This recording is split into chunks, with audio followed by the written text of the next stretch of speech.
چٹوارا ٹنکو ٹنکو بہت پٹو اور پرلے درجے کا چٹوارا تھا۔ اس کا روزہ رکھنے کا دل چاہتا تھا، لیکن چٹوری طبیعت نہیں چاہتی تھی کہ وہ ہر وقت کچھ نہ کچھ کھاتے رہنے کا عادی تھا۔ سب اسے موٹو کہہ کر چڑھاتے تھے۔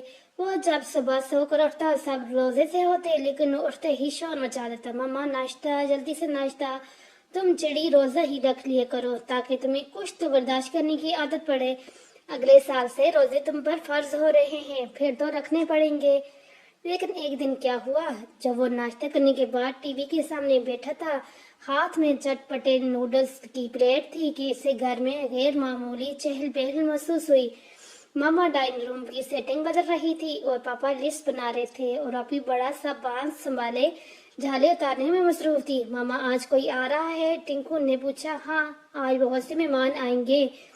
آج رفیع کی روزے کشائی ہے۔ کمال ہے، فتو نے حیران ہو کر کہا۔ سوچا، رفیع اس سے 1 سال چھوٹی بہن تھی، اس کا تو بھوک سے پیاس سے ہی برا حال ہوگا، اس نے سوچا۔ لیکن جب وہ رفیع کے کمرے میں گیا تو وہ حیران رہ گیا۔ وہ سکون سے بیٹھی تھی، سپارہ پڑھ رہی تھی۔ شام کو افطاری میں خوب رونق تھی۔ چاچا، پھپھو، خالہ، نانو، دادو سب آئے ہوئے تھے۔ سب نے رفیع کو خوبصورت گفٹ دیے، کھلونے، کپڑے، پیسے۔ رفیع کے پاس اتنی چیزیں دیکھ کر ٹنکو خوب لچکایا۔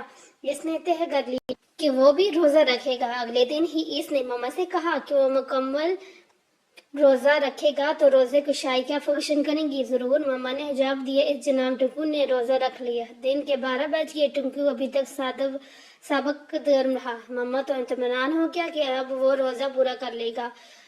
وہ بجے دوپہر سب نماز وغیرہ سے فارغ ہو کر سونے کے لیے لیٹ گئے۔ ماما نے کہا وہ 4 بجے اٹھ کر انتظامات کریں گی۔ ٹنکو کو نیند نہیں آ رہی تھی، وہ کروٹیں بدل رہا تھا۔ اسے خیال آیا کہ سب سو رہے ہیں، اگر وہ کچھ کھا لے تو کسی کو پتہ نہیں چلے گا۔ یہ سوچ کر وہ چپکے سے اٹھا اور رفیع کے کمرے کی طرف بڑھا، کیونکہ رفیع کے کمرے میں چاکلیٹ کا ڈبہ تھا جو اسے خالہ نے گفٹ کیا تھا۔ رفیع اور اپیا بھی سو رہی تھی۔ ٹنکو کو یاد تھا کہ رفیع نے چاکلیٹ کا ڈبہ الماری میں رکھا تھا۔ وہ دبے پاؤں الماری کی طرف بڑھا، ڈبہ نکالا۔ چاکلیٹ دیکھتے ہی اس کے منہ میں پانی آ گیا اور اس نے جلدی جلدی چاکلیٹ نکالی اور منہ میں بھر لی اور کچھ اپنی جیب میں ٹھوس رہا تھا کہ اپی کا موبائل فون کا الارم بجنے لگا اور وہ اٹھ کر بیٹھ گئی۔ ٹنکو کو بھاگتے کا موقع نہ مل سکا، وہ رنگے ہاتھوں پکڑا گیا۔ وہ شرمندہ ہو رہا تھا، اب تو گھر بھر کو اس کی حرکت کا پتہ چل گیا تھا۔ ابھی سب کو بتا رہی تھی کہ میری آن لائن کلاس ہونی تھی، اس لیے میں نے الارم لگا لیا تھا کہ جلدی سو کر اٹھ جاؤں گی۔ اگر میرا الارم نہ بجتا تو ہم سب بیوقوف بن جاتے کہ ٹنکو کا روزہ ہے۔ آپی اور رفیع ٹنکو کا مذاق اڑا رہی تھی، لیکن ماما اور پاپا ٹنکو سے بات نہیں کر رہے تھے، سخت ناراض تھے۔ ٹنکو سمجھ رہا تھا کہ ماما اور پاپا تھوڑا سا ڈانٹیں گے اور بس بات ختم ہو جائے گی، لیکن اس نے محسوس ہو رہا تھا کہ اس نے کوئی بڑی غلطی کی ہے۔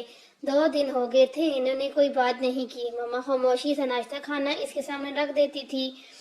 اب ٹنکو بہت اداس ہو گیا تھا۔ اس سے تیسرے دن ماما نے اس کے سامنے ناشتہ رکھا تو وہ رونے لگا۔ ماما سوری، پلیز معاف کر دیں اور مجھ سے بولیں۔ معافی اللہ تعالیٰ سے مانگو، ماما نے کہا۔ روزہ صرف اللہ کے لیے ہوتا ہے، جب کوئی نہیں دیکھ رہا ہوتا، اللہ اس وقت بھی دیکھ رہا ہوتا ہے۔ مجھے سچ بتاؤ ٹنکو، تم نے روزہ کیوں رکھا تھا؟ اس لیے کہ تاکہ تمہیں رفیع کی طرح گفٹ ملے؟ جی، ماما نے ٹنکو کی شرمندگی سے اعتراف کر دیا۔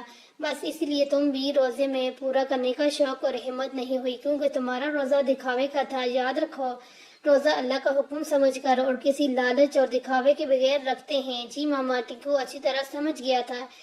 اس نے دل سے اللہ تعالیٰ سے معافی مانگی اور پھر ماما پاپا نے بھی معاف کر دیا۔ اس طرح ٹنکو کو معافی مل گئی۔